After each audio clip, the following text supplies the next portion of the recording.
All right, you guys, here's the live video for our April meetup. You see you're missing out on all this networking here. We're gonna get started in just a few. Regan is sharing. So, all right, let's get this rolling.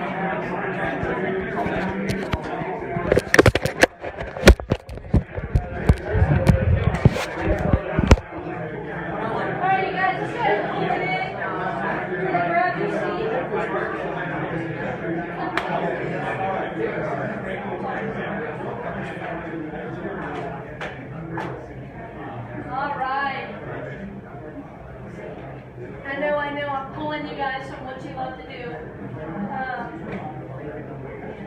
Right? And if you want, we can use this, we can move it, whatever. All right, you guys. So, I love seeing you interact. Literally, information on what Mr. Rick's about to share. This stuff is good. It's great information. But what you're doing right there, the taking action, building relationships, is just as important, because otherwise there's dusty libraries there's a lot of power in those books, but they're not getting anything done if it's a dusty library, not someone putting that knowledge to use, right? So, one of the things I'm going to say before I bring him on to share is two things. One, I've uploaded to our website, so if you need to grab it, there's a blue card back there that says the website address. It's lanorthshorerea.com. I've uploaded on the site some resources he shared, including some contracts. So if you want to download that, that is the place to do it. The other thing is at the very end, I'm going to invite two people to share briefly afterwards to share on active MLS listings that are open to bond for deed. So if you're like, hey, this sounds great, I want to take action, there's going to be a sharing of that, and then also some tax tips when it comes to bond for deed to keep in mind. Without further ado, Mr. Regan. I don't want to do much of an introduction, but he's an attorney. His office is out of Metairie. If you'd like to share more. I will. My name is Regan. Thank you for having me. I've been practicing law just over 24 years. I grew up in a household where my dad wrote a book on bond for deeds. Yeah, I know it's really boring. So I grew up in a household where the term bond for deed was not the curse phrase that many people have it kind of pinged as. I do regular real estate transactions, residential, commercial. I do anything from a gas station and a hotel down to a $5,000 lot. So it doesn't matter. What I'm here tonight to talk to you about is not so much, hey, I do loan closings, because everybody knows a title company, which is what I run. I'm here to talk to you about bond for deeds, owner financing, which is a credit sale, and or a lease purchase. Anytime you have a question, just ask it. There are no stupid questions when it comes to what I do for a living. Whether I can answer the question correctly or not remains to be seen. I got a question, right? What's the name of your title now? It's Regan Law Firm and Homeowners Title. Okay. So it's really proliferated out there as go to Rick Regan or whatever, but it is Regan Law Firm or Homeowners Title. We do have a website, Regan Law Firm in Metairie, and all the stuff that I'm talking about is going to be on that website. All the stuff that's been uploaded is on that website as well. So, how many here have actually ever done an owner financing or bond for deed transaction? How many have done a bond for deed transaction? Okay. So, I'm going to talk a lot more about bond for deeds, but I'm going to tell you the difference between strict owner financing and a bond for deed first. Strict owner financing is a credit sale. So if you're writing up a purchase agreement, and on that second page you've got all those boxes, FHA, VA, other. If you mark owner financing, you're telling the title company, we're doing a credit sale. So what's a credit sale? A credit sale is where a buyer acquires the property from the seller, signs a promissory note, and owes them some of the money back. So, let's say it's a $250,000 purchase, you're putting down $20,000, you're going to sign a promissory note for $230,000. but the title transfers from the seller to the buyer. The seller is called the vendor. The buyer is called the vendee. They're old, antiquated terms. Now everybody just calls them sellers and purchasers. But the reason you need to know about vendor and vendee is the fact that the vendor takes back, in legal terms, what they call a vendor's lien. Everybody says, well, what's a vendor's lien? It's a mortgage. You just happen to have two hats on as the seller. You're the seller, the vendor, and you're taking back a vendor's lien. That is a mortgage against the property. But in order to do a credit sale, in order to do strict owner financing, the seller has to own the property outright. They are not allowed to have a mortgage on the property. There's one guy over here in Slidell that does credit sale assumptions. Please don't do that. They're kind of illegal. You're not going to go to jail for doing them, but it's kind of void on its face. It doesn't work. If you have a mortgage burdening the property, you have to do either a lease purchase or a bond for deed. So again, credit sale, title transfers, buyer has possession and ownership of the property, but they owe their bank. Their bank happens to be their seller under a promissory note. If the purchaser doesn't pay under a credit sale, the seller has to foreclose. Title has transferred. So you have to hire an attorney, you have to file a petition, the sheriff's going to seize the property, the sheriff gets 3% sheriff's commission just because they seized it, even if you undo the petition. Then it goes to sheriff's sale. So there's a lot of cost, there's a lot of time, there's a lot of stuff that's invested in a credit sale for a seller to take the property back. So a lot of investors will say, hey, I want to sell my property, but I don't want to be tied to a foreclosure if the purchaser doesn't perform. Same token, you have a lot of people that say, hey, I want to get into a piece of real estate, and I don't have the qualifications. I don't have the 20% down. I don't have the 700 credit score. I don't have all these things that my lender's looking for. Or I have a lot of loans already with my lender. I have great credit score. But they're not going to grant me another loan because I'm inundated with my debt ratio and all my loans that I have. And they're telling me, wait, don't take that deal. It's your investors. You see that new deal come up, you've got to be able to pounce on it because you're going to lose it to the next guy who's got the money to jump in cash or something else. That's where bond for deeds come in. So here's what a bond for deed is. A bond for deed is an executory contract whereby the purchaser has the right to gain title at any time. Well, what's that? I agree to sell, you agree to purchase, and I tell you when you execute upon your agreement to purchase, when you pay me off, you'll gain title. The easiest part of that is you can put down a lower amount. You don't have to qualify with a 700 credit score and 20% down. You can get into a property with 0 down. Now, there's not a lot of sellers that are going to let you do that, frankly. But a lot of times you can put 10% down or less. You can get into the property, and the other nice thing about a bond for deed, you don't have to pay off the underlying mortgage. Now, I'm not going to talk about due on sale clauses and get into all that. It's technically a violation of the due on sale clause, but we pretty much avoid that with bond for deed. But as a bond for deed purchaser, let's say you put down 10%. You're into the property, you owe 90%. But some of that 90% may be eaten up by a mortgage that's due from the seller to a bank, to Wells Fargo or Bank of America. You're essentially stepping into the shoes of the seller so that you can then pay that mortgage. The seller's getting a little money each month. And the nice thing as an investor is you have the ability to lease that property out. You have all the vestiges of ownership. When I went to law school, my law school professor said, ownership of property is like a bundle of sticks. So let's say there's 10 sticks.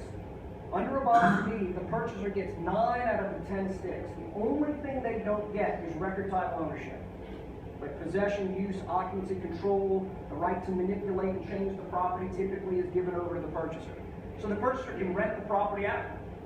You can fix the property up. You can flip the property.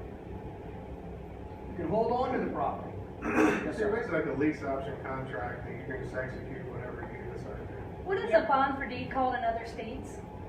Is it like a land? A land contract. Okay, I was going to say. He's talking about different states, so I was like, Right, wait. Yeah, it's not like a So land yeah, it's a contract or land lease option. contract, contract of sale. Yeah.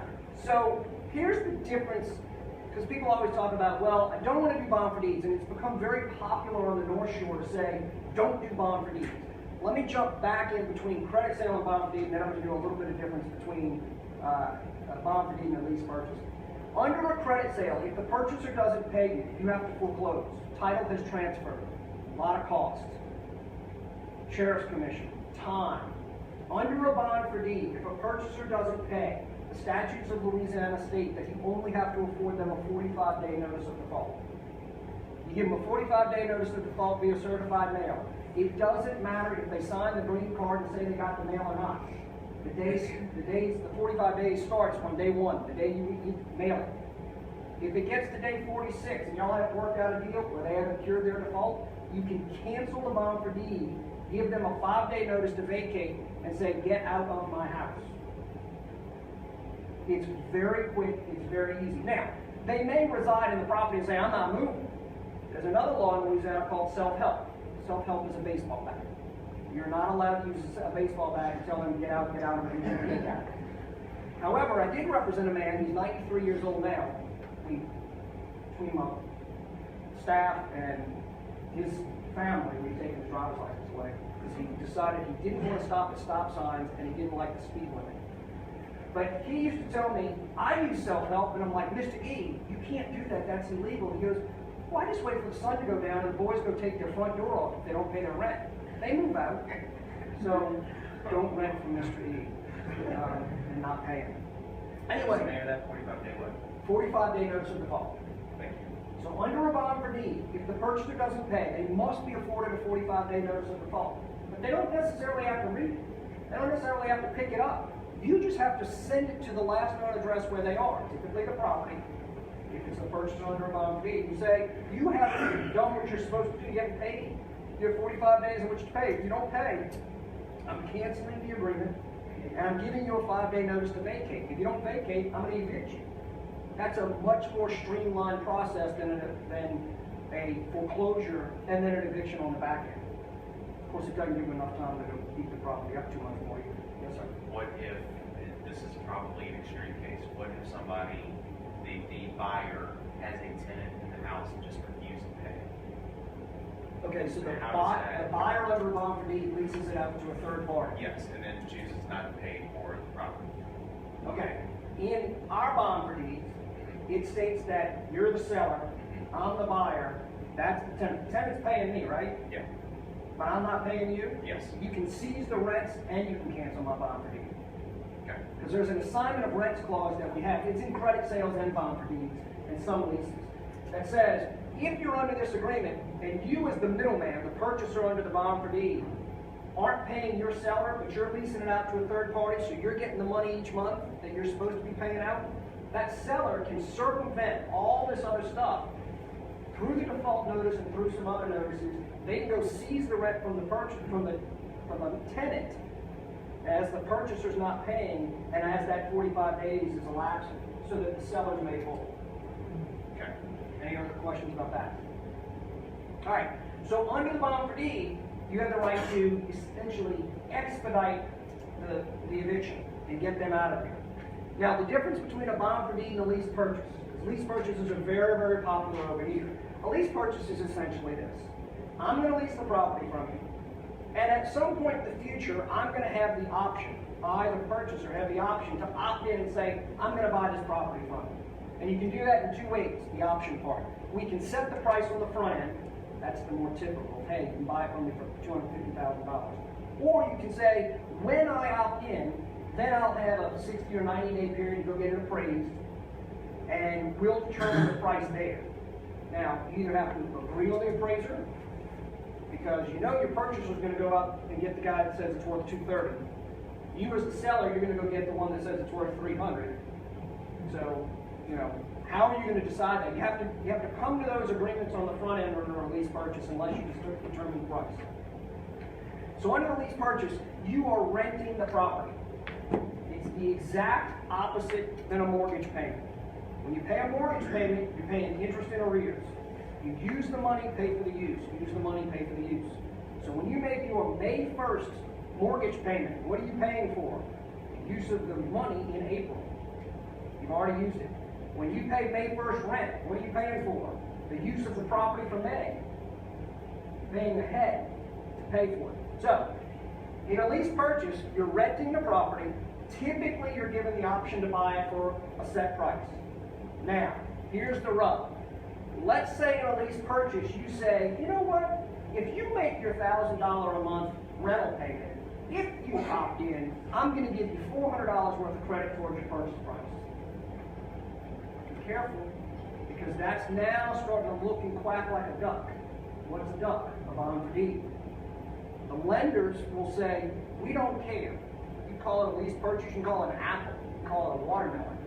The judges will say, wait a minute, if you're making a payment and a portion of it's going towards principal reduction, it walks like a duck, it quacks like a duck, it's a bond for deed. You call it anything you want. We're going to construe it as a bond for deed. So if you're going to construe it as a bond for deed, you might as well get into a bond for deed. And here are some of the advantages. And we have some lenders here.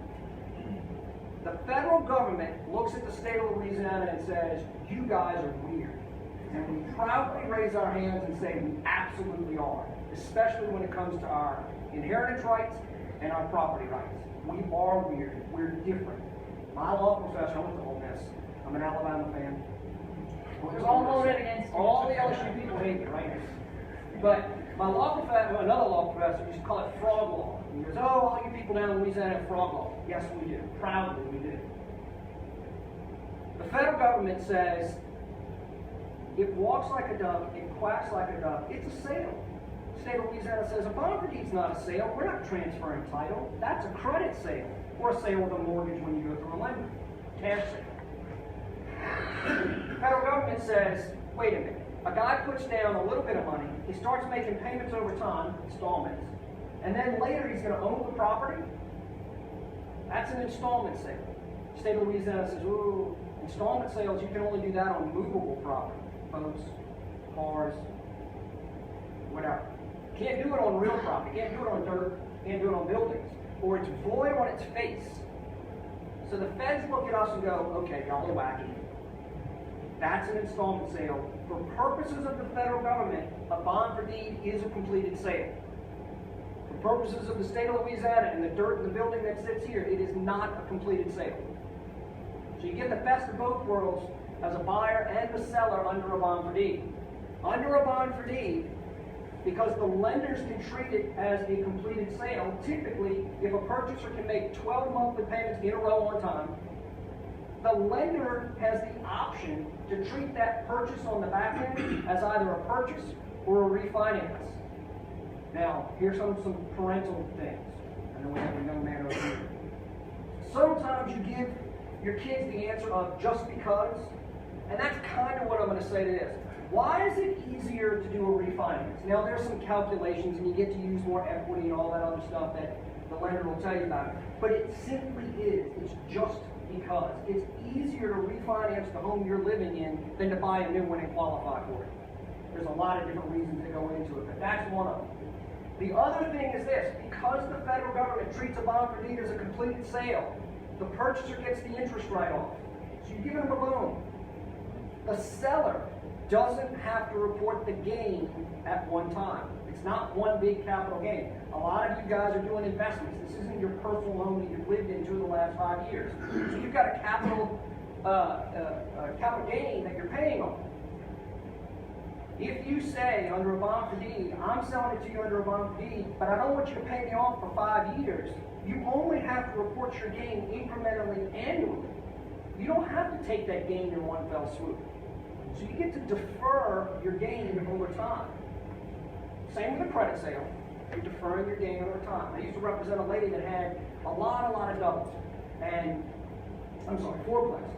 She bought them all in the 60s and 70s. God rest her soul, she's passed on.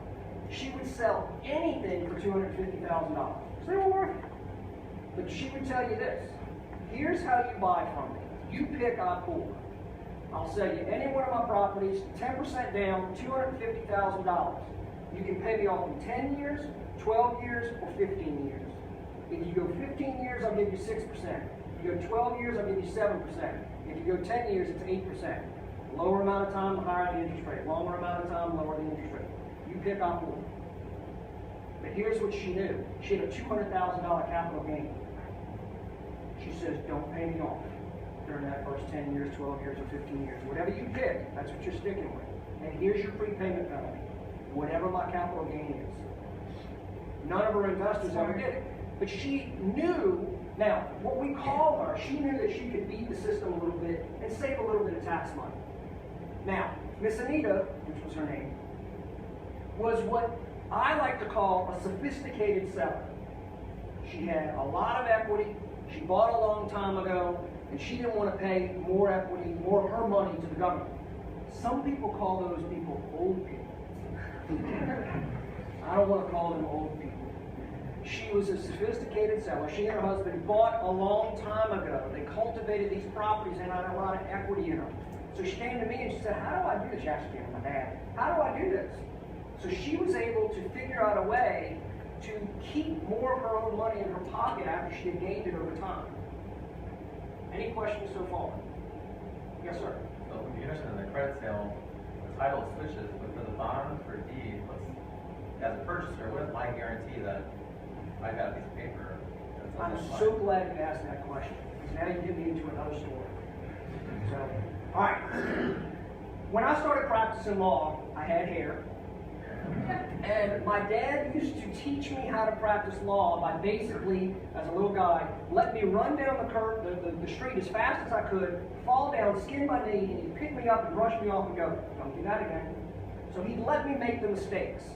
So here's what happened, true story, right after I got out of law school. Now when you get out of law school, you think you know everything. I knew I didn't know everything, but I thought I knew a lot. So when I got out of law school, I worked in this little cubby hole, so I had like a phone and a lamp, and that was about it. When I got out of law school, there was no Facebook, there was no cell phone, there was no Instagram and Snapchat and whatever the kids play with now. And about 3 weeks out of law school, my dad comes running into my office and he goes, oh man, you gotta help me out. I can't find this seller. I said, what do you mean? He says, well, I've got some buyers that have been under a bond for deed for 6.5 years, faithfully making their payments. They've gone to their lender, they're ready to go, interest rates are low, they're ready to refinance. But all they've got is a bond for deed. I need to get that seller back in to sign the cash sale to transfer the title. That's the old bond for deed. I'm going to tell you what the new bond for deed is in a minute. So, I set out on my little course of, I've got to find these sellers. I didn't know who these sellers were. I was in law school when this thing happened, maybe in college. So I started calling around. I found some family members of theirs, I think in Lexington or Louisville, and they were like, oh yeah, they moved. I said, yeah, I know, they're not here anymore. Where are they? They're in New Zealand, literally around the world. So we had a package up for sale. I got in touch with them. I stayed at work late one night, it was early in the morning for them or whatever. I packaged up the sale. I sent it literally around the world. Now again, there's no quick email kind of stuff back then. They went to the consulate. The document came back in about 3 months. It was the most beautiful document you've ever seen in your life. They put a blue backing on it. They had this gold embossed seal, ribbons all over it. They wrote in calligraphy. I was like, wow, this is the most gorgeous document I've ever seen. Thankfully, interest rates didn't change because time's ticking for the purchaser. They're like, hey, I'm ready to buy and my interest rate's great. Well, we got the document back. We were able to give them title. And then I turned to my dad, and I pulled out some of my hair at this point. And I said, Dad, we've got to figure out a way to protect people because this little problem that we had was just that people moved away. But let's think about it for a second. What could be worse? They can die. They could die. That's the worst. Because now you're dealing with heirs in a succession. What if they become incapacitated? They're in a traffic accident or they have a stroke? What if they just become mean? I don't want to come back to your office. I'm done. I sold that property 6 years ago. I'm not coming to your office again. Come and get me. Come make me do it. Well, you have a contractual obligation. Please, please, please. Which is basically, please, please, please. We need some money. So, what we thought of back 20-something years ago is exactly your question. We now, when we sign our bond for deeds, we have the cash sale signed at that closing. It's dated the day you sign. So if we close today, the bond for deeds dated today, the cash sale's dated today. But on the cash sale, it has an effective date of blank. So the cash sale becomes effective on the blank day of. sometime in the future, whenever my purchaser comes back to me and says, I'm ready to take title, I don't need to find the seller. I just need to know where the seller's bank account is, because they're getting some money, then they're happy. And we're paying off their mortgage and all that other stuff. So we hold the cash sale so that we can complete that circuit and get them their title. So I never have to worry about an air problem or somebody moving away or what have you. So I've tried to think of all the little intricacies with that. Again, credit sale, title transfers, bond for deed. Title doesn't transfer, but we're holding it in our office. So it really makes it palatable. Here's the other thing, and I'm going to talk about this very quickly. As investors, there's a lot of times that you all come across a piece of property that you want to buy because it's a sweetheart of a deal. And you see it in your eye. You can see what this property can become. Another true story. This is where this side of my hair came out. After I started practicing law, I had a lady, we're going to call her Miss Jane. That's not her real name. She came to me and she says, I'm moving to Florida. I want to sell my house. It was a little yellow double on Algiers Point. And this was 20-something years ago. The price was $50,000. It was dilapidated. It wasn't in good condition.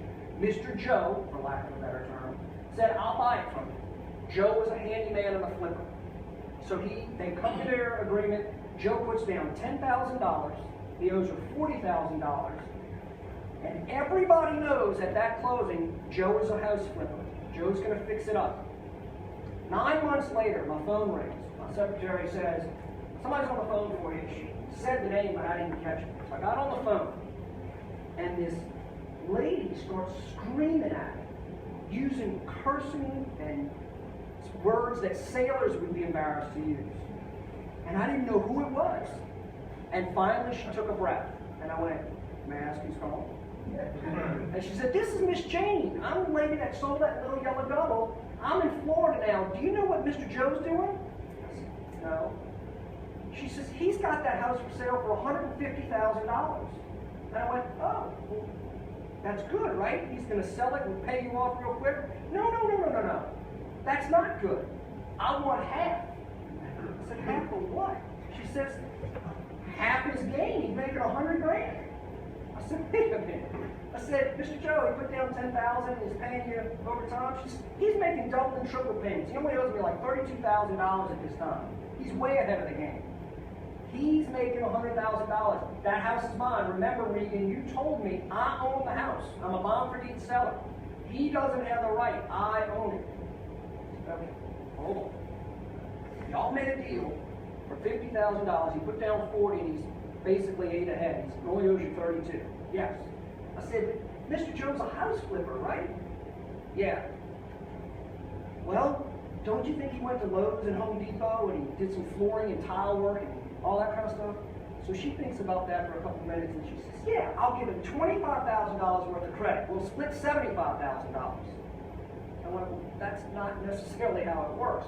You signed a deal with him on a dilapidated piece of property for $50,000. That's all he owes you. So she still didn't get it. I said, all right, I'm going to take you out of the real estate realm and I'm going to talk about banking. Let's say you go to the bank with a $100 bill. You give it to the teller, and the teller puts you down for $1,000. You think you make $900? She says, I'd like to think I would. I said, no, you don't make $1,000. At the end of the day, when the bank does their teller stuff and they run their tapes, they're going to take that $900 back out of your account. And a friend of my dad's that actually did that. This was way back when he went to Vegas for the weekend, spent the $900. Called my dad on Monday because he got a letter from the bank. And he was like, I don't want to give it back. He's like, you have to give it back. He goes, I went to Vegas. He goes, we'll find it. You get a bad weekend in Vegas. So, same token, if you give that teller $100 and they put a $10 deposit in, you think the bank makes $90 off you? She goes, absolutely not. I'd walk back into that bank and I'd show them I put in $100. I said, you're right. You don't benefit off of somebody's mistake. Same token, you don't benefit off of a queer deal, a different deal. You guaranteed him $50,000 for that little yellow double. He's paying you that. He gets the right to sell the property. He gets the right to invest in the property and make it better. He took a risk. What if he was selling it for $25,000? Would you split the loss? Oh, no. He told me he'd give me $50,000. We we started to understand each other. She was calling the bar association, suing me and chopping my head off. We got to a point where she understood and kind of backed off. But she didn't like that. You as a purchaser under a bond for deed have the right to lease the property, but you also, if you're an investor, you want to set in your agreement, in the beginning of your purchase agreement, that you have the right to fix the property up. Even if it's, if you will, it's putting lipstick on a pig. Just if you change the paint, you might get $10,000 or $15,000 more. Because you have the vision, you know what's out there, you know what's going on in the market. You may have a distressed seller, somebody going through a divorce, somebody that's lost their husband to death, somebody that's lost their job. You see what's going on and you're like, wait, I can scoop this property up, a fair market value for them, but they don't see the potential of what it could be with just a little bit of stuff. Declutter. You'd be amazed how many houses are cluttered beyond belief. My wife's sitting in the bathroom, won't let me clutter anything. I'm not allowed to have tissue in my house. Thank you, Lord. So, if you see that and you have the ability to make those investments, putting down a little bit, paying over time, you're not using your line of credit, you're not using your credit worthiness with your bank. These aren't reported to your bank. Now, under a credit sale, remember, the only way you can do a credit sale as a buyer or a seller is there's no mortgage on the property. It has to be free and clear. So there's not a lot of people out there that can do credit sales. You open yourself up into a much larger pool of applicants and a much larger pool of sellers if you say, I'll assume your mortgage. A lot of people don't have a lot of equity in their house. They've refinanced them. They've taken out lines of credit. They've taken out SBA loans. They may only have $25,000 worth of equity in their house. Maybe worth $150,000. But if they got a cash deal that day, after closing costs and commissions and everything, they might walk out with $10,000 or $15,000. If you tell them on the front end, here's your $10,000 or $15,000. I'm going to give it to you right now. I'm going to take over your mortgage or mortgages. You can take over as many mortgages as you want. The only thing we need coming in under a bond for deed every month is the amount due to the lender. Can't come in less. Lenders don't like that. Yes, sir. How do you see owners marketing for to bond for deed? That's one of the most interesting, hard questions to answer. If you see a house that's been on the market for quite a long time, the seller or the seller's agent may be open to hearing about bond for deed. But you don't approach them with bond for deed, because bond for deed is like cursing at somebody, typically. Would you be willing to sell the property under an owner financing transaction? Then you come into them with a bond for deed. Or they say owner financing available, or lease purchase available, or a leased property that's on the market for a long time, and the guy just can't get it leased. Hey, I'll lease it from you, but I'm going to do it under a bond for deed so that I get all these advantages with my lender. I'm going to take it over from you. It doesn't matter if you inhabit it. You're not really leasing it from them that way. You're leasing it under a bond for deed, theoretically, and you can sell it out. It's more about hit and miss and asking people. I find that it's easier to get told no than to never ask. So if you ask, there's some possibilities out there. Yes, sir. I was going to say, a lot of times you see a lot of people offer the bond for deed, like if they have to relocate for their job and want to buy a house in Houston, and their house isn't selling over here, then they may entertain that bond for deed, because basically it's an open-ended transaction. You go to him, you start the purchase agreement going, and you do the bond for deed, that guy can So go. the transfers. Right, and that guy can, move on and deal with his house in Houston. So that's kind of, so basically it can close at any time if this, the buyer, can close that agreement with the attorney. That's why doing a bond for deed is always better than a lease purchase. Just because he's involved, he's got to make the mortgage payment. A lot of times you hear people go, well, I don't want to do rent-to-own or lease to purchase because, let's say you did a lease to purchase with me and I never paid the mortgage. You gave me 30% down and I'm history. I went to wherever. And I'm going to touch on that in just a second. Yeah, so that's why it's really important. Bond for deed is really benefit. So, what I'll say about as far as marketing to it, at the end, Monia's gonna share about some properties that are on the MLS right now that are open to these. She's gonna highlight a few. I get in the habit of making offers anytime I'm dealing direct with seller, any type of motivated seller, is that I make them a cash offer and then I make them an owner financing offer. I make it just a practice that, and depending on if I like this property and I'd like it better for a cash offer, I make it more I personally make my offers more favorable of what I want to do with the property. And if I really want this under owner financing, I'm gonna make that owner financing very attractive for them and maybe be a little bit lower of a cash offer type thing.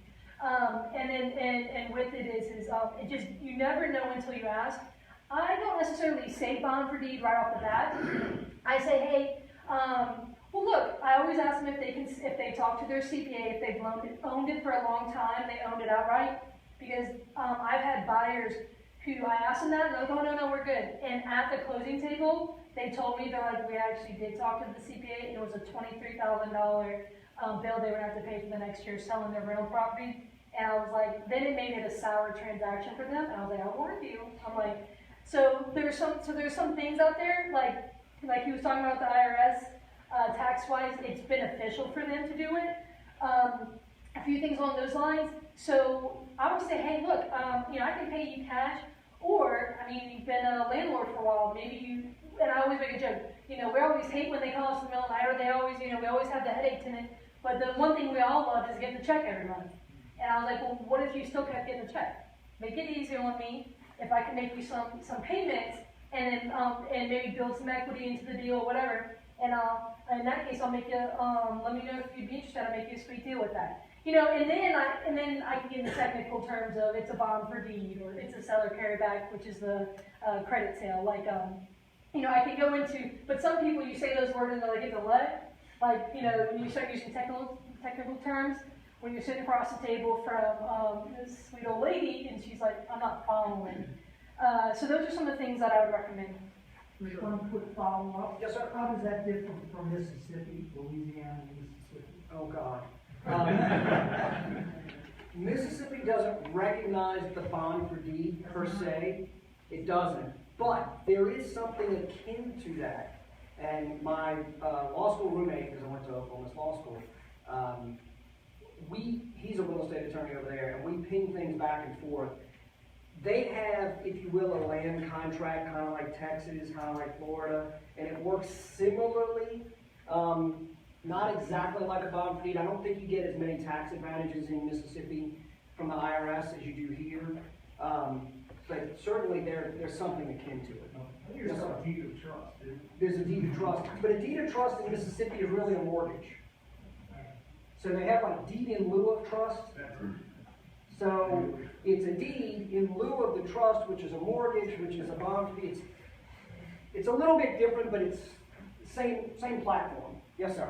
Oh, I know bond for deed, you get a good deal on bond for deed, and then you want to sell it to someone else and want another bond for deed, and then you service the deed. So like wrapping it. Yep, I'm going to talk about that in just a second if you don't mind. Real quick, if you have a mortgage on a property and you're buying it under a bond for deed, this is what we were talking about a minute ago. If you're paying the seller and the seller has a bad month, they're putting that money in their pocket. You as the purchaser don't know that they're not paying Wells Fargo. Same token, if you're a great little purchaser and you say, I'm going to purchase your property, trust me, Mr. Seller, I'm going to make your payment to Wells Fargo, and you don't, then they're getting the default notice from Wells Fargo. So the state legislature has not changed, they've kind of completed that circuit. They've said, if you have a mortgage on a property that's being financed under a bond for deed, you must utilize the services of a third-party escrow agent. We use Escrow Funding Incorporated. All due disclosure, it's owned by my little sister. She has been an escrow agent longer than I've been an attorney. She's very, very good at what she does. She's good at numbers, she's not good at people. I'm being honest. So, she's very good at memorizing the numbers and making sure the payments are made. But what it does, the purchaser makes the payment to the escrow agent turns around and pays Wells Fargo. They also do all the accounting. They give you 1099 to tell you how much interest you paid as a purchaser. They show the seller how much interest they've paid. It's $35 a month, typically borne by the purchaser. and they make sure that the mortgage company is paid. If the mortgage company is only accepting principal and interest, and they're not collecting for taxes and insurance, they will escrow the taxes and insurance as well. So they're a full service, if you will, mortgage servicer. Yeah, and they pay through that. So it does away with all those problems. Now, I've got a guy that was supposed to come with me tonight. He's a real estate investor. He happens to also have his realty license.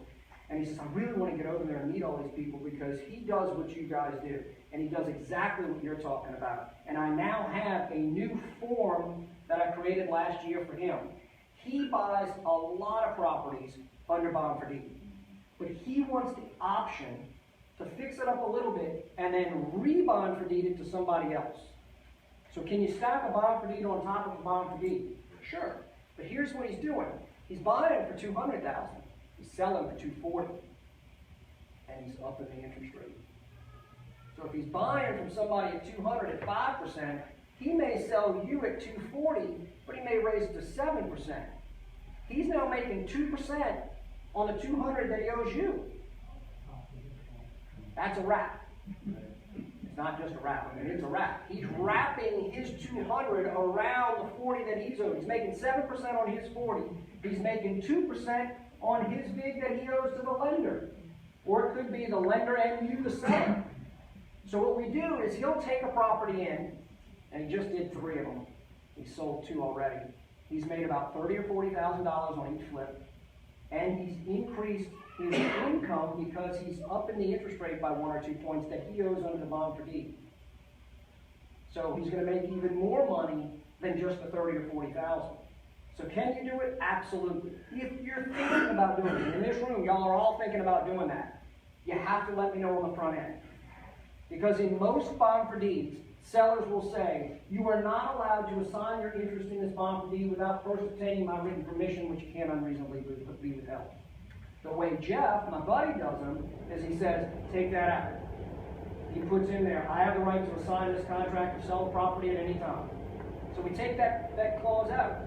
So he has the right to assign his rights under the bond for deed. Well, some people think, oh, you're just assigning your right to make that $2,000 a month payment. And in what it says, you have the right to assign your rights under the bond for deed. His rights under the bond for deed says he's responsible for a $2,000 a month payment. Doesn't say he can't up the ante on the next purchaser, and he does. He increases the price, he increases the interest rate. And as we all know, the time value of money, if you can make 2% on $200,000 that you weren't making before, that's mailbox money. Right. You're just putting money in your pocket that's not your money. But it is Get your money. cash flow plus the He chunk. gets the cash flow plus the increase. Equal, and then he also probably gets a down payment, like, this much down, probably Right. replenishes what he had put down, Pretty or much. more, Yeah. or whatever. Yeah, right. But So- it's an opportunity to kind of get the creative owner financing, the different options out there. It's kind of the best of both worlds as far as landlording and flipping, because you can get the cash flow, and then you can also get those pops of money, like a flip. Whenever you finish a flip, a lot of flippers are like, they have starving months, because when they don't have their next project, they're like, it's been 3 months since we've closed a flip, because they get pops of cash, right? So it's the best of both worlds in that sense of the cash flow and Absolutely. When you buy the bond for deed, if someone says, no, I'm gonna pay you off cash, and it pays off the guy's mortgage and that guy. Yes. Yeah. well, and then you can also, like you mentioned earlier, the prepayment penalties. You can write that in like that Ms. Jane had, as far as if she's like, no, I want this to be a long-term deal, like I want them to do 10, 12, or 15 years. Right. You can put in a steep prepayment penalty. But if you're like, or you can say in 5 years, I want, a balloon. I want you to pay me off within 5 years. You can, there's just different things, right? Oh, absolutely. Yeah, you can Most structure bond it. for deeds have balloons. So your purchaser under a bond for deed wants to go longer term because their monthly payment is lower. So they want to amortize it for 30 years, 25 years. But your sellers typically want their money out as quick as they can. They like to do a cash sale. They can. So they'll say, look, we'll amortize it for 30 years, but in 2 years I want you to go get your own new loan. So they're gonna balloon it out for 2 or 3 years. That's very typical. It's only the sophisticated, remember old, people that say, no, I want you to stay in this thing for a while because I want my money coming in. I don't want to pay that capital gain. Yes, sir. What about the homestead exemption that you put up with this purchase? You had to ask that, didn't you? You had to ask that homestead exemption. All right. Real quick, did you have another question before I get to the homestead exemption thing? Yeah, so I can't sell a house for 240 and it goes out and say, hey, sell your house back. To which you cost. Like when you wrap it, if if your buyer on the wrap falls through, is that what you're asking? Yeah, you do that back. Well, yeah, I mean, in theory, you're going to lose the house and all the money you put into it. Let me ask one more question on that. So let's say I do a bond for deed with him. He doesn't pay me, but he gave me, 20% down. He decides to pour cement on the floors and walks out. All right. You're a bad guy. Don't do that. You can sue them just like a tenant. I mean, Sue them for damages? You sue them for damages, you go after them. You hope you screen somebody that they're not going to pour cement in every toilet. But can it happen? Yes. I hate to say that's an opportunity cost, but try to screen somebody. You don't want the guys having a keg party every Friday night either, jumping off the roof into the little plastic pool. All right, homestead exemption. Real quick, do you mind if I mention something? No, In screening your bond for tenant applicants, like we've got one of our sponsors is Christina Ruska, who's a lender. She does refinances, she does loans. She wants to screen your potential buyers. So whether they are buying one, like so say if you're selling someone a bond for deed, let her screen them as an applicant to be like, can this person maybe get the balloon refinance in 2, 3, 5 years? Like, seeing how they are. And she can run all the background things as well. She'll run as far as credit wise, things like that to see how good they are on the money side. And then they give them a roadmap on how to straighten Yeah. out their credit so they can get credit worthy and get their loan. so she can work with them. Lenders too. So you can utilize things like that. You can either, there's things online you can do yourself as far as background checks, things like that to screen the person. I think you can never go wrong with screening. And those that don't screen properly are asking for headaches. Because looks can be deceiving as far as like someone can be like, oh, like your first impression of them may not be what they actually, they're putting on their best impression. And then they're like a mess behind that mask, so you never know. So I just wanted to put that in there. Screening is, there's tools and resources out there. All right, so as I mentioned before, I teach a 2-hour CE course to the realtors about bond for deeds and credit sales. I actually talked this morning to many of them. So one of my favorite stories is about homestead exemption under bond for deeds. Let's go back. Credit sale. Title transfers from seller to buyer. Does the buyer get their homestead exemption? Absolutely, they own the property. So we'll get your homestead exemption. Not if it's in an LLC, not if it's investment property and all that. But if it's a home, they can do that. Under a bond for deed, right now, the assessors will not grant the homestead exemption. Because under Louisiana law, title hasn't transferred. It's still in the seller's name. Federal government says it is. So when I started practicing law, again, true story, this one's kind of weird. All the assessors in the state were granting bond for deed purchasers the homestead exemption except one. Wrong. Wrong. St. Bernard Parish. So when I started practicing law, my dad had this kind of battle going on with St. Bernard Parish, because we do a lot of bond for deeds. So he says, look, every parish, even East Baton Rouge, which is a really tight parish because they like to make money up in East Baton Rouge, the legislatures are there. They were granting the bond for deed homestead exemption to the purchaser. So my dad, picking on the young lawyer, says, St. Bernard Parish won't grant it. You figure it out. So I went, and remember, I'm in my little cubby hole of an office, lamp. So I get all these law books, I do all this research, and I write out this brief. And I'm really excited because I'm this young lawyer, and I just found out that the Constitution, the laws, and the statutes of Louisiana said you can. There's a statute still on point today. I was challenged last week by a realtor, and he says, look, the statute says you're a homeowner for purposes of the homestead exemption, you can get it. I said, yeah, they won't do it. So So he went to Tommy Capella, who happens to be the assessor in Jefferson Parish. Tommy says, we're not doing it. It's against the Constitution. It's not against the Constitution. They don't want to do it. And here's what happened. Right after I got out of law school, my dad said, okay, you ready? You got it all ready? I said, yeah. He goes, okay. St. Bernard Parish won't grant it. I said, why not? He goes, they're stubborn. They won't do it. I said, all right, well, I'm gonna call down there and I'm gonna make my argument to the assessor. He goes, no, don't call the assessor. I said, well, who do you call? He goes, call Miss Lena.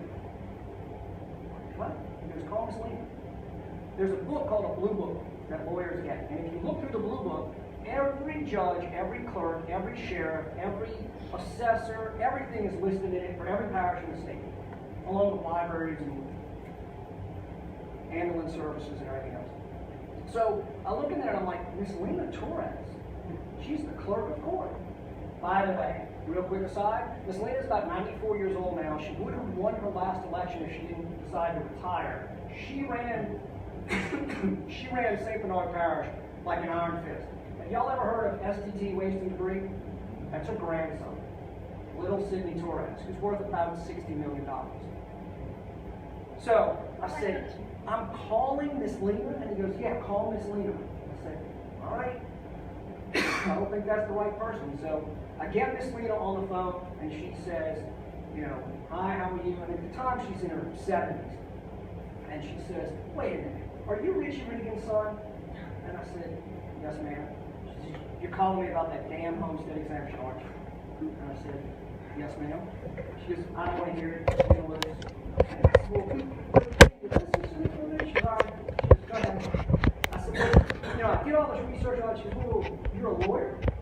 And I said, well, yes, ma'am. She goes, did you pass law school? I said, yes, ma'am. You graduated? Yes, ma'am. Did you take the bar? Yes, ma'am. Did you pass? She was quizzing me pretty quick. Yes, ma'am. She goes, okay, so you're a lawyer. All right, have at it. So I lay out all this stuff. She goes, no. I said, what do you mean, no? This is the law, the Constitution, the statutes. It's all right there for you. She goes, no. What are you going to do about it? Well, being a young lawyer and being kind of having my step, thinking on my feet, I said, well, I'm going to have to file a mandamus proceeding. She goes, oh, maybe you did go to law school. What's a mandamus proceeding? A mandamus proceeding is you file a lawsuit against a public official to make them do something that they refuse to do that they're supposed to do. So I'm going to sue the clerk of court and the assessor to make them give the statutory homestead exemption to bond for deed purchasers. I'm going to help all my clients down in St. Bernard Parish. She says, all right, so you got the right vehicle. You know how to sue me. Where are you going to sue me? I said, well, I'm going to sue you in St. Bernard Parish. She says, oh, you know the forum. The forum is where you sue the defendant. She says, that's really good. So she says, how many judges sit on the district court down here at the time before? I said, there's 4. She said, maybe Southall. I lost right there. Conversation was over. Miss Lena did not grant the homestead exemption ever. She ruled that parish with an iron fist. At the same time, there was a gentleman by the name of Richard Ayou. He was the Attorney General for the state of Louisiana. And the assessors were pushing on Richard to make a decision. Is Lena right, or do we have to grant these homestead exemptions? Now, you know the assessors were turning to him and saying, we want Lena to be right because we want to take all these properties off the exempt list and get more money. That's what assessors do. They collect money. So Richard Ayou wrote what they call an Attorney General's opinion. What's an Attorney General's opinion? A letter by a lawyer. So he wrote it, but it looks pretty because it says, Attorney General of the state of Louisiana. He says, in my opinion, title hasn't transferred, and therefore the assessors don't have to grant homestead exemptions. And from that day forward, you can't get a homestead exemption under a bond for deed as a purchaser. It's a great carrot in front of that purchaser. Hey, you want your homestead exemption? You want to save $900 a year and not give it to the parish? Get yourself refinanced. Get your credit score up. Go out and do this. Lenders are chomping at the bit. I have lenders call me all the time. Give me your list of bond for deed purchasers that have been in 9 to 14 months. Why? Because they're going to turn them. They're going to get them to be homeowners. American dream, hey, you're going to be a homeowner. Gets them off your door, helps them out.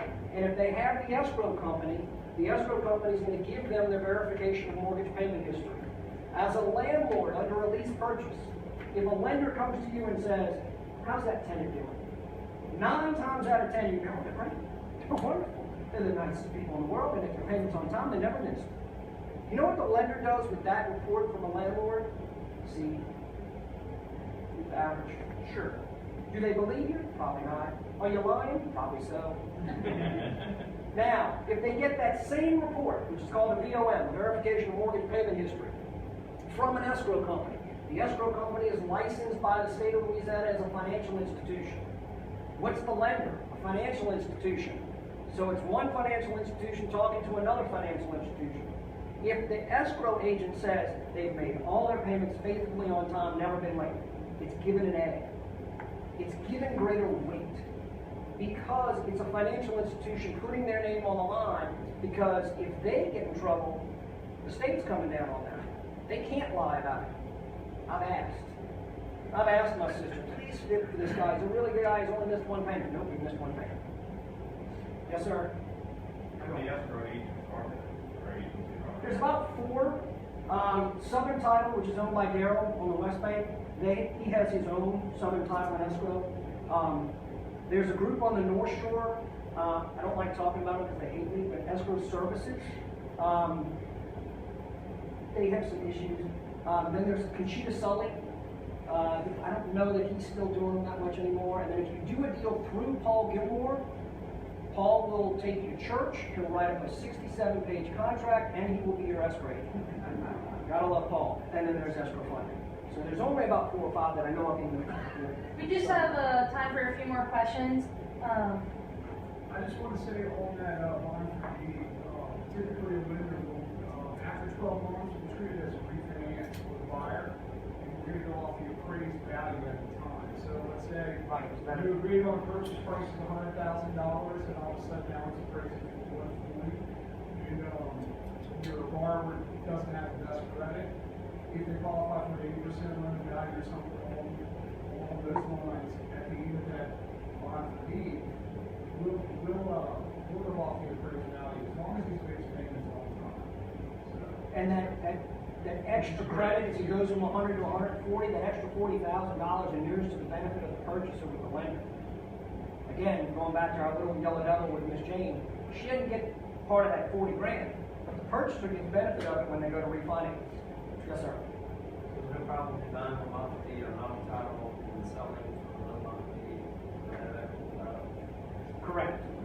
I hate to put it this way. Correct, so long that you do it through me, because then I can insure the title, and I know because I'm holding that cash sale. There are still title companies out there. There's not a lot that do bond for deeds, but there's escrow companies out there that will still have that old, antiquated bond for deed that says, when you pay off as a purchaser, I got to go find your seller. You're doing somebody a disservice by doing that, actually. Yes, sir. Otherwise, on land, I see that all properties and Bond for deed on raw ground? the land with homes. So long that the mobile home has an affidavit of immobilization. It's a 1-page affidavit that you say, we've taken the wheels off, we've fixed it to the ground, and then boom, all of a sudden it becomes a house. Yes, sir. What's your typical escrow fee? The escrow agent charges a one-time setup fee of $400 and $35 a month thereafter. We can typically turn a bond for deed from a purchase agreement into a closed deal within 10 days or less, with participation from the seller. The seller's got to give me their mortgage statement. Yes, ma'am. I actually have 2 questions. If you're the seller on the bond for deed, can you limit what they can and can't do to the house? Like, Yes. you don't want the, I don't do work a law. Okay, so the question is, can you limit a purchaser under a bond for deed if you're a bond for deed seller? Absolutely. And I call bond for deeds in my little vernacular snowflakes. Everyone's different. So if you say, I'm going to sell you this property under a bond for deed, but I don't want you to have children in the house, is that legal?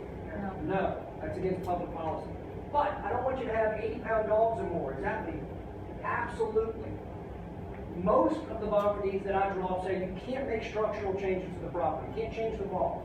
You can paint the walls, you can't rip them down. You can say, I don't want you to have 80-pound dogs. Can the guy say, but I'd like to have a meth lab in the garage and be Breaking Bad? That's against public policy as well. Maybe you say don't smoke. Right, but you can say don't smoke, you can't have cats, you can't have this. Stuff that doesn't go against fair housing. Right. basically on the fair housing, but you can manipulate them any way you want, and they're very pliable, so long as we know about it on the front end. If you call me 2 weeks after the bond for deed's done and say, God, I really don't want to do this, you had one more question. I'm going to get to it. What about liability? Liability. Under the bond for deed, if your bond for deed is done properly and recorded properly, now there are some people out there that will do bond for deeds and they will not record them to undercut my price. They will record them in one book and not the other. Bond for deeds is supposed to be recorded in the mortgage and conveyance book. There's some statutes on point that do this. From a liability purpose, if they're recorded on day one and some peril befalls the property or a person in the property on day 100, I'm trying to get to where everybody can see it. The seller is not responsible for that. And you have to have insurance, typically paid for by the purchaser. What I can't insure is that the plaintiff's attorney, for the guy that gets hurt on the property and going to sue you as the seller, they're going to sue you. You're going to call them. They're gonna sue all of them. They're going to sue everybody. They take a shotgun approach. Anybody they can see near the property, they're going to sue. But then we're going to write them a letter saying, look, on day 1, we did a bond for deed and it's recorded. And on day 100 is when this thing happened. There is a statute on point. I know I'm running short on time. Derek Shepard, prior to him doing a lot of cocaine and beating up his girlfriend and going to jail, helped us, he really did that. He helped us write a statute that said, if a bond for deed purchaser has a reported bond for deed and later wants to take title, but an intervening creditor has a judgment against the seller. So on day 1, you do the bond for deed, everything's free and clear. On day 600, the purchaser's ready to take title, but there's a judgment on day 200 that's against the seller. We used to have to go deal with the seller's creditor and say, oh, please do this, and we'd have to threaten a mandamus suit, and they'd say, give me $400 or $500, because that's what a mandamus suit used to cost, and they would kind of release it. The IRS was actually nice about it. Now there's a statute that says, if that creditor has a judgment on the seller that comes after the recorded bond for deed, it better be in the mortgage office as well, then that purchaser is not going to be harmed by that intervening judgment creditor against the seller. They'll have to release, they gotta pay it. they'll have to release the collateral. They'll release it for that purpose, for the sale of the property to the purchaser. Now, if the seller's getting some money, the creditor goes, give me. The seller doesn't get the benefit, but it doesn't harm the purchaser. That was a really good point. There was a deal that I was structuring. Like I said, I made cash offers and offers with terms. And I was worried because this woman had a lot of liens that haven't attached to the property, but they could at any moment. She's like, I know there's like 3 or 4 more out there. I was like, red flag, red flag, red flag. If I do terms, I was telling him out front that I had that concern with her was that something else is going to attach if I owned it. But You steer through that if you do it quickly. any last dying question before we have to? Yes, sir. It was just about the terms. So if I'm assuming that mortgage, how much wiggle room does the seller have to change the terms or increase the interest rate? Or am I just assuming the same amortization table? Well, the seller has great leeway. I mean, typically sellers are going to want to, for y'all's purposes, you're investors. So you're not going to the guy that's sitting there saying, I don't really need to sell this. Who has great leeway. You're looking at somebody that's a little more distressed or whatever. So they have leeway to do it. A lot of times with the sellers that you're looking at, because they don't come to these classes and they don't know, it's the nature of the down payment. If you can figure out what their equity is, and you can give them their lunch money, hey, walk away, I'm taking over your loan and all this stuff, they leave that interest rate alone.